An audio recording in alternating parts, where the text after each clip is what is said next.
Iran ने Trump को जवाब देते हुए ऐलान किया है कि अमेरिका नहीं बल्कि ईरान तय करेगा कि युद्ध कब खत्म होगा। ईरान के एक senior military commander brigadier general सरदार इब्राहिम जब्बारी ने दावा किया है कि ईरान के पास ड्रोन, मिसाइल और हथियारों का इतना बड़ा भंडार है कि हम 10 साल तक अमेरिका से जंग लड़ने को तैयार हैं। 10 साल तक, अभी सिर्फ 11 दिन हुए हैं। आईआरजीसी एरोस्पेस के दूसरे कमांडर जनरल माजिद मौसवी ने ईरान की नई वॉर टैक्टिक की घोषणा करते हुए कहा है कि ईरान की तरफ से अब तक 1 टन से कम वॉरहेड वाली मिसाइल लॉन्च की जा रही थी, लेकिन अब उससे ज्यादा वॉरहेड वाली मिसाइल लॉन्च की जाएगी।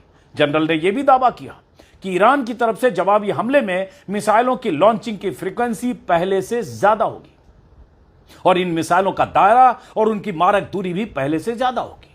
मीडिया रिपोर्ट्स के मुताबिक अब तक ईरान ने 1 टन से कम वजन वाली मिसाइलों का इस्तेमाल किया है और इन मिसाइलों ने ही तेल अवीव और जेरूसलम समेत इजराइल के कई इलाकों की इमारतों को तबाह किया है। अब अगर ईरान 1 टन से ज्यादा वजन वाली मिसाइलों का इस्तेमाल करता है तो अंदेशा है कि भयंकर तबाही मच सकती है। इसका मतलब यह हुआ कि ईरान अमेरिका और इजराइल से लंबे वक्त तक लड़ने की तैयारी करके बैठा है।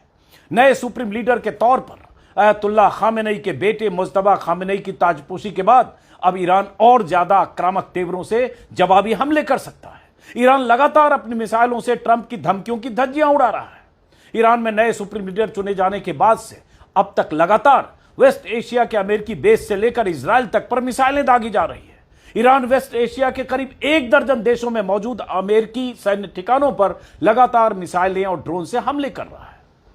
आज भी सऊदी अरब के तेल ठिकानों पर ड्रोन से हमले की खबर आई। कुवैत में ईरान ने ड्रोन से हमला किया। इराक के इरबिल स्थित यूएई काउंसलेट पर भी ड्रोन अटैक किया गया। तस्वीरें तमाम तरह की वायरल हो रही हैं। 10 दिन से ईरानी हमले से अमेरिका और इजराइल के पसीने छूट रहे हैं, लेकिन ट्रंप अपनी झेप मिटाने के लिए अनाप शनाप बयान देकर तालियां बटोर रहे हैं।